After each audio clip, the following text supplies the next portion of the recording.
Hello, I hope you're doing well today. My name is Ian Green, and I'm the musician for Music Dreams and also for Ian J. Green, two different artist profiles you can find wherever you stream your music. And I've also been a music teacher, a piano and theory and harmony examiner with the Royal Conservatory, and also a music festival adjudicator for many years.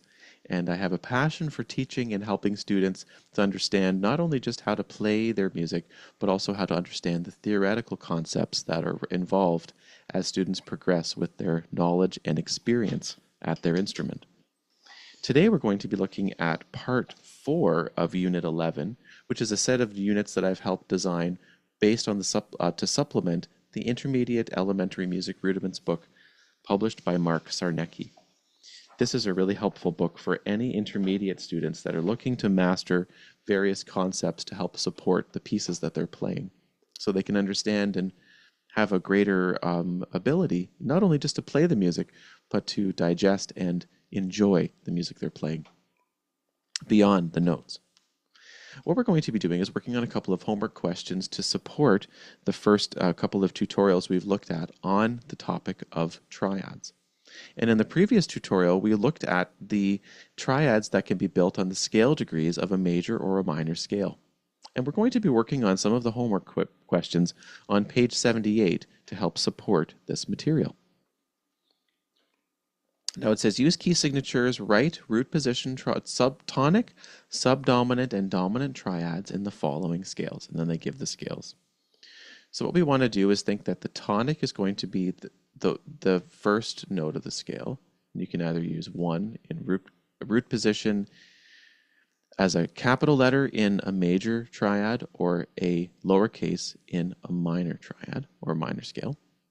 The subdominant is going to be either 4 or lowercase 4. And the dominant is going to be 5 as a major triad in both major and minor scales. So I'll put that in there. We'll also make this just a little bit neater by giving a little bit more space. Now, on the scale of D major, we have 2 sharps, so we want to write that down. And we want to write a chord on the first note, the 4th note, and the 5th note of the scale, which would be D, excuse me, I'm thinking of the wrong scale, G, and A.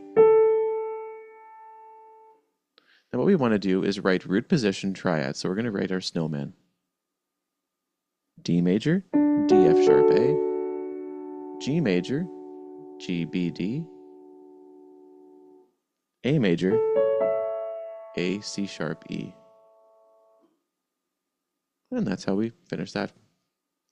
I find the major triads and scale degrees are easier to remember because we don't have to change any notes in the triads themselves. The most important triad we want to think about is the dominant triad of a minor scale, because we have to then use the leading tone to raise the 3rd of that triad. Let's work on a couple of the minor scales in this homework page. So for the scale of G minor, first of all, we want to go to the piano without giving away the answer. We want to go to the piano, start on G, and go up 3 semitones to find the starting note of the related major scale to find the key signature. So 1, 2, 3, so we get to B flat. Now B flat major has 2 flats, B flat and E flat.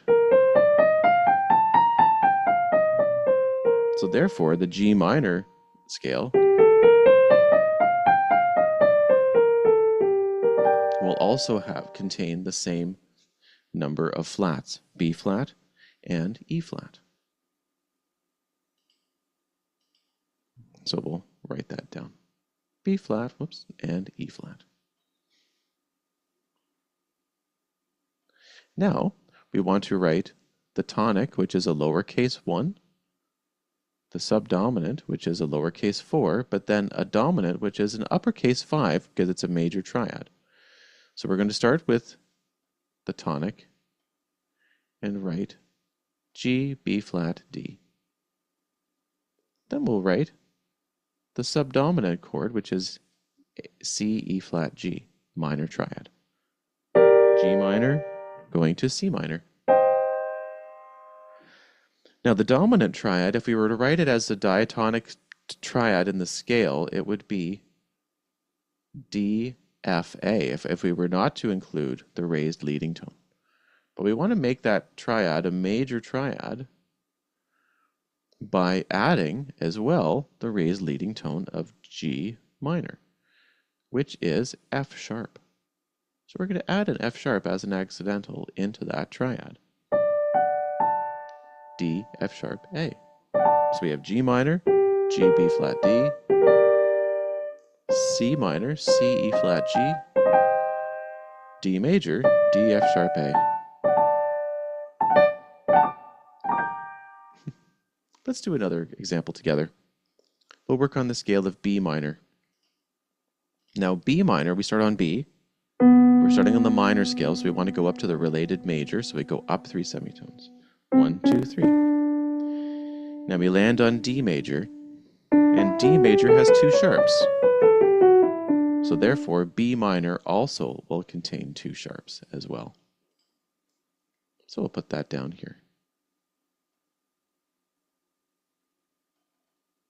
Oh, and we're also going to be drawing in the bass clef now, so we're going to always check that. There we go. Do, do, do. F sharp and C sharp. Those happy little sharps are good to go. Now we know what we need to put a lowercase 1 or tonic, lowercase 4 or subdominant, and then an uppercase dominant or major triad for that triad.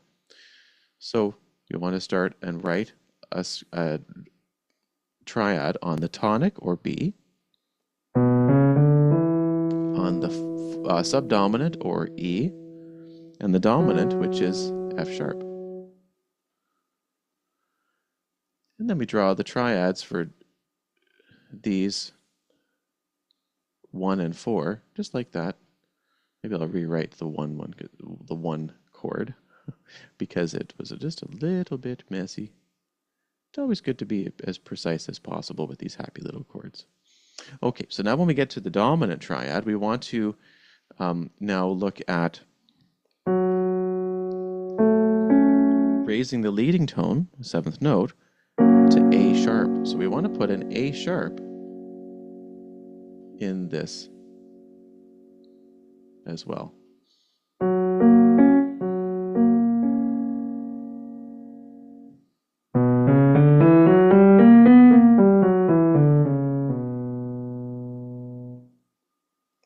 So I hope that helps. The important thing here is to unpack how the music is related to the scale and also know what type of chord we are going to be writing and the quality.